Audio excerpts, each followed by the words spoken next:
कृष्ण की द्वारका नगरी एक ऐसा प्राचीन शहर जिसे कभी भगवान श्री कृष्ण ने बसाया था। ये शहर भारत के सबसे प्राचीन शहरों में से एक माना जाता है।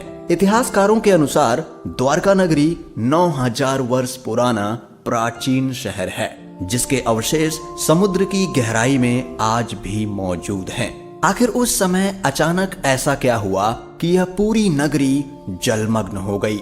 दोस्तों, वैज्ञानिकों की खोज और समुद्र की गहराइयों में मिले इसके अवशेषों से द्वारका नगरी के बसने से लेकर इसके डूबने तक के जो भी रहस्य और कारण हैं, उसकी पूरी जानकारी मैं आपको दूंगा। तो इस पौराणिक कहानी की सच्चाई को जानने के लिए बने रहिए हमारे साथ, क्योंकि मैं आपको कुछ ऐसे सबूत दूंगा जिससे यह साबित हो जाएगा कि ये प्राचीन गाथा केवल कल्पना नहीं बल्कि हकीकत है। विश्व की प्राचीन सभ्यताओं की भूमि है। इसी भूमि पर कभी बसता था एक ऐतिहासिक शहर द्वारका। गोमती नदी और अरब सागर के संगम पर बसी द्वारका नगरी की स्थापना भगवान श्री कृष्ण ने मथुरा से निकलने के बाद की थी, जो एक विशाल और सुसंगत नगर था। यह भारत का सबसे विकसित राज्य हुआ करता था, जो हूबहू आज के आधुनिक शहर जैसा ही था। कहते हैं श्री कृष्ण ने अपने मामा और मथुरा के क्रूर राजा कंस का वध किया तो कंस के ससुर जरासंध बार बार मथुरा पर आक्रमण करते रहे, जिसके कारण कृष्ण अपनी प्रजा की सुरक्षा के लिए अपनी सारी प्रजा को लेकर समुद्र के किनारे आ गए और द्वारका बसाई। कहते हैं द्वारका बसाने के लिए कृष्ण ने समुद्र देव से जमीन ली थी और देवताओं के निर्माणकर्ता विश्वकर्मा से रातों रात द्वारका का निर्माण करवाया। विशाल दीवारों से घिरी ये खूबसूरत नगरी वास्तुकला की बेहतरीन मिसाल थी। लेकिन श्री कृष्ण की मृत्यु के बाद यह खूबसूरत नगरी समुद्र में डूब गई, जो आज भी समुद्र की गहराइयों में मौजूद है। रिसर्च के मुताबिक खुदाई में मिली द्वारका की कहानी 9000 साल पुरानी है। पौराणिक कथाओं के अनुसार द्वारका के समुद्र में विलीन होने के पीछे मुख्य रूप से 2 घटनाएं जिम्मेदार थीं। एक, महाभारत युद्ध के उपरांत माता गांधारी द्वारा अपने पुत्रों की मृत्यु के वियोग में श्री कृष्ण को दिया गया श्राप, और दूसरा, ऋषियों द्वारा कृष्ण पुत्र सांब को दिया गया श्राप। जब कृष्ण पुत्र सांब ने ऋषियों का उपहास किया, उसके पश्चात क्रोध में आकर ऋषियों ने सांब को श्राप दे दिया। पुराणों के अनुसार भगवान श्री कृष्ण की द्वारका नगरी महाभारत युद्ध के उपरांत गांधारी के श्राप के तकरीबन 36 साल बाद समुद्र में समा गई थी। द्वारका के समुद्री अवशेषों पर सबसे पहली नजर भारतीय वायुसेना के पायलटों की पड़ी, जो समुद्र के ऊपर से उड़ान भर रहे थे। इसके बाद ही 1970 के जामनगर के गजेटियन में इनका उल्लेख किया गया। इससे पहले लोगों का कहना था कि द्वारका नगरी एक काल्पनिक नगर है और काल्पनिक कहानियों का कोई इतिहास नहीं होता। लेकिन जब द्वारका का सबसे पहला ऐतिहासिक उल्लेख गुजरात के भावनगर में मिले 6ठी शताब्दी के पॉलिताना कॉपर प्लेट पर मिले, तब लोगों को इस पर भरोसा होने लगा। इसके पश्चात सन 1979 में आर्कियोलॉजिस्ट डॉक्टर SR राव और उनकी टीम तथ्य के प्रमाण ढूंढने लगे। What actually prompted me to undertake onshore and offshore excavation at Dwarka is the controversy that was raging about the date and historicity of Mahabharata. खोज की शुरुआत हुई द्वारका में मिले 9वीं सदी के एक विश्व मंदिर के अवशेषों से। खोज बढ़ते बढ़ते अरब सागर के अंदर तक पहुंच गई।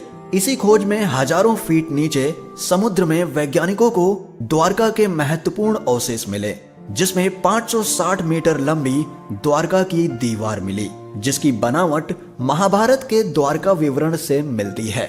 द्वारका के हिसाब से दीवारों में 50 बुर्ज थे। आर्कियोलॉजिस्ट को करीब 30 बुर्ज मिल चुके थे और साथ में उन्हें वहां पर उस समय के बर्तन भी मिले, जो लगभग 1528 से लेकर 3000 ईसा पूर्व के हैं, जो इस बात को प्रमाणित करते हैं कि द्वारका आज भी समुद्र में मौजूद है। कई द्वारों का शहर होने के कारण इस नगरी का नाम द्वारका पड़ा। इस शहर के चारों ओर बहुत ही लंबी लंबी दीवारें थी, जिसमें कई दरवाजे थे। वो दीवारें आज भी समुद्र के तल में स्थित हैं। द्वारका को भारत के सबसे प्राचीन नगरों में से एक माना जाता है। द्वारका को द्वारावती, कुशस्थली, आनर्तक, ओखामंडल, गोमती द्वारका, चक्रतीर्थ, वारीदुर्ग, और अंतरद्वीप के नाम से भी जाना जाता है। गुजरात राज्य के पश्चिमी सिरे पर समुद्र के किनारे पर स्थित यह द्वारका 4 धामों में से एक धाम और 7 पवित्र पुरियों में से एक पुरी माना जाता है। द्वारका 2 हैं, जिसमें से एक गोमती नदी के किनारे बसा है जिसे द्वारका धाम माना गया है, और दूसरा बेट द्वारका पुरी है जहां समुद्र के मार्ग से होकर जाना पड़ता है। भारतीय समुद्र वैज्ञानिकों का कहना है कि देश के पश्चिमी तट पर मिले पुरातात्विक अवशेष 9000 साल से भी अधिक पुराने हो सकते हैं। 2005 में भारतीय पुरातत्व सर्वेक्षण द्वारा द्वारका नगरी की खोज फिर से आरंभ की गई। भगवान श्री कृष्ण की द्वारका नगरी से जुड़े दावों और अनुमानों के वैज्ञानिक कसौटी पर कसे जाने का समय अब एकदम नजदीक आ गया, क्योंकि सन 2007 में भारतीय पुरातत्व सर्वेक्षण के निर्देशन में भारतीय नौसेना के गोताखोर समुद्र में समाई द्वारका नगरी के अवशेषों के नमूनों को सफलतापूर्वक निकाल लाए थे। गुजरात के कच्छ की खाड़ी के पास स्थित द्वारका नगर के समुद्र तटीय क्षेत्र में नौसेना के गोताखोरों की मदद से पुरातत्व विशेषज्ञों ने व्यापक सर्वेक्षण के बाद समुद्र के भीतर उत्खनन कार्य किया और वहां पड़े चूना पत्थरों के खंडों को भी ढूंढ निकाला। नौसेना के साथ मिलकर चलाए गए इस तीसरे अभियान के शुरुआती नतीजों की जानकारी देते हुए भारतीय पुरातत्व सर्वेक्षण के समुद्री पुरातत्व विशेषज्ञों ने बताया कि इन दुर्लभ नमूनों को देश में ही नहीं बल्कि विदेशों की प्रयोगशालाओं को भी भेजा गया था, और वहां से मिली जानकारी और कार्बन डेटिंग शोध के मुताबिक यह नमूने 9500 साल पुराने हैं। विदेशी वैज्ञानिक भी इसके बारे में जानकर काफी चौंके हुए थे। इन सैंपल्स को विदेशी प्रयोगशालाओं में भेजने का असली मकसद यही था कि इन पर किसी भी तरह का कोई शक न रहे, सारी भ्रांतियां दूर हो जाएं।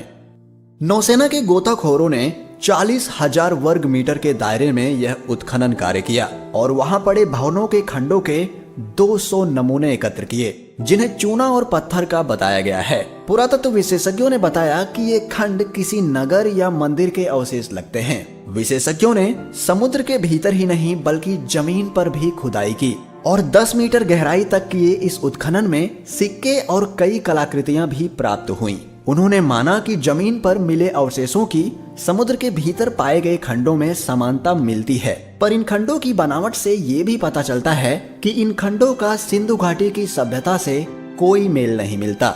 भारत के समुद्र तकनीकी विभाग के मंत्री रहे मुरली मनोहर जोशी ने पत्रकारों को बताया कि ध्वनि चित्रों से मानव निर्मित शिल्प का पता तो चला ही है, साथ ही एक प्राचीन नदी का भी पता लगाया गया है जो करीब 9 किलोमीटर लंबी है और इसके किनारे पर ही इस प्राचीन सभ्यता के अवशेष और शिल्प पाए गए हैं।